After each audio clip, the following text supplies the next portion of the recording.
धान की पनीरी जितनी बढ़िया होगी, सेहतमंद होगी, उतनी ही धान की अच्छी पैदावार आने की उम्मीद होती है।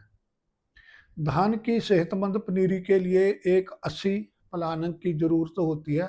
आज की वीडियो में हम बात करेंगे कि बढ़िया किस्म की पनीरी कैसे तैयार करनी है, बीज कितना डालना है और खादों का इस्तेमाल कितना करना है, पनीरी पीली क्यों होती है इसके बारे में भी बात करेंगे और उखाड़ते समय पनीरी कड़ी क्यों हो जाती है इसके बारे में भी बात करेंगे। इन सभी समस्याओं के बारे में हम पूरी आपके साथ बातचीत करेंगे। सबसे पहले सभी किसान दोस्तों को सत श्री अकाल, नमस्कार। दोस्तों, आप जुड़े हैं यूट्यूब चैनल खेती डेयरी जंक्शन हिंदी के साथ। अगर चैनल पर नए आए हो तो चैनल को सब्सक्राइब कर सकते हो। नोटिफिकेशन के लिए बेल वाला आइकन जरूर दबा दें ताकि आने वाली हर वीडियो की जानकारी आपको मिलती रहे। पनीरी बीजने से सबसे जरूरी काम है खेत की तैयारी, जिसके लिए कम से कम 10 दिन पहले हमें तैयारी शुरू करनी चाहिए, क्योंकि अब गेहूं जो वाले खेत हैं वो खाली हो चुके हैं। इसके लिए हमें सबसे पहले खेत को खैरों से अच्छी तरह जोतना चाहिए। इसके बाद 2 बार आप हलों से जोतकर उसमें देसी खाद, जिसको देसी रूढ़ी बोलते हैं, जरूर डालें। एक अंदाजे के मुताबिक 10 मरले जगह में 1 ट्रॉली देसी खाद डाल देनी चाहिए।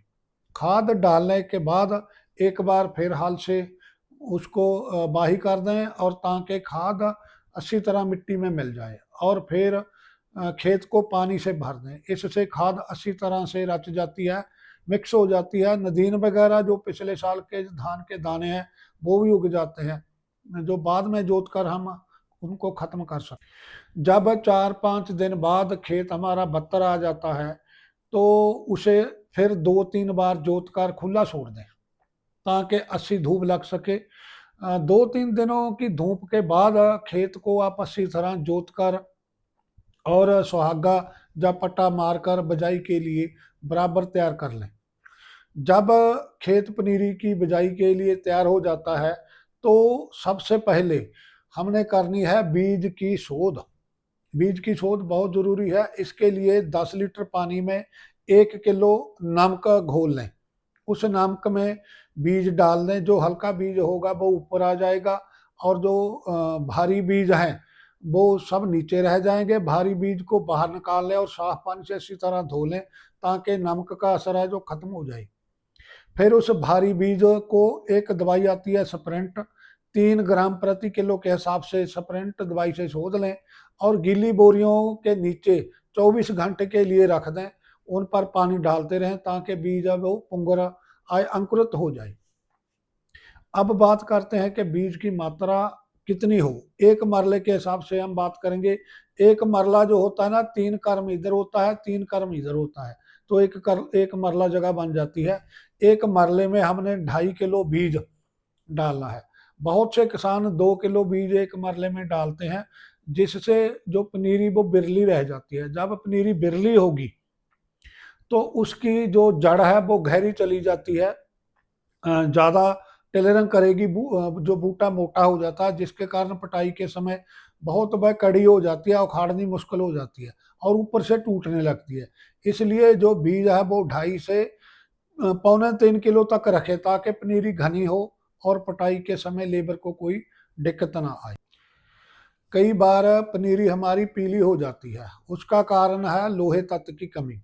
खासकर जो रेतले खेत होते हैं जहाँ पानी कम रुकता है वहाँ पर लोहे तत्व की कमी हो जाती है, जिसको फेरस सल्फेट बोलते हैं।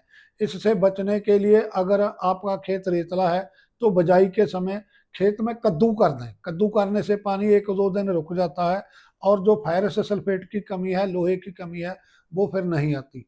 अगर कद्दू करके बीजना है तो पानी टिकने के बाद 3-4 घंटे बाद बीज का छट्टा दें।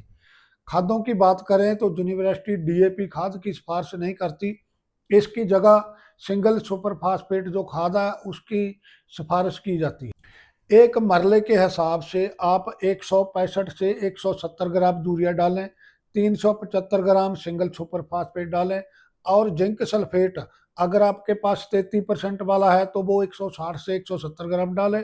अगर 21% वाला आपके पास जिंक है तो वो 250 ग्राम इस्तेमाल करें। ध्यान रखें, जिंक और सुपर जो खाद है, सुपर फास्फेट है, वो एक साथ मिलाकर सट्टा मत डालें। पहले यूरिया और सुपर का सट्टा देकर खेत को जोत दें, उसके बाद जिंक डालें। अगर जिंक और सुपर इकट्ठे डालेंगे तो इनका रिएक्शन हो जाता है।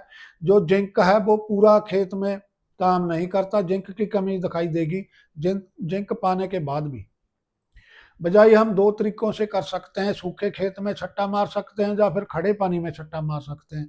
अगर सूखे खेत में छट्टा मारना है तो सुबह या शाम को छट्टा मारें, दोपहर के समय कड़ी धूप में अंकुरित जो बीज है उनका छट्टा मत दें, क्योंकि गर्मी से जर्मिनेशन खराब हो सकती है। तो सबसे बढ़िया तरीका खड़े पानी में छट्टा मारें। पानी छोड़कर एक फावड़ा लेकर उसमें फेर दें, उससे थोड़ा मिट्टी उठ जाती है। जब मिट्टी उठेगी तो बीज का, मिट्टी टिकने के बाद बीज का छिट्टा मार दें। इस तरीके से आप दोपहर में भी बिजाई कर सकते हैं, क्योंकि पानी में बीज हमारा खराब नहीं होता, गर्मी उस पर कोई ज़्यादा प्रभाव नहीं रखती। नदीनों की रोकथाम के लिए बिजाई के तुरंत बाद एक साथी दवाई आती है, उसका छट्टा जरूर दें। इसे खड़े पानी में मिट्टी के साथ मिलाकर सट्टा दिया जा सकता है। पहले आप बीज का सट्टा दें, 10-15 मिनट बाद दवाई का सट्टा दे सकते हैं। इसके अलावा एक सेफनर दवाई भी आती है, उसका इस्तेमाल भी कर सकते हैं। जब बीज उगने से लगभग 24 घंटे पहले इसकी आप इस्तेमाल कर सकते हैं। इन दवाइयों से घास की समस्या काफ़ी हद तक कंट्रोल हो जाती है, पनीरी साफ सुथरी तैयार होती है। एक मरले में बीजी गई पनीरी लगभग आधे पौने किले के लिए काफ़ी होती है।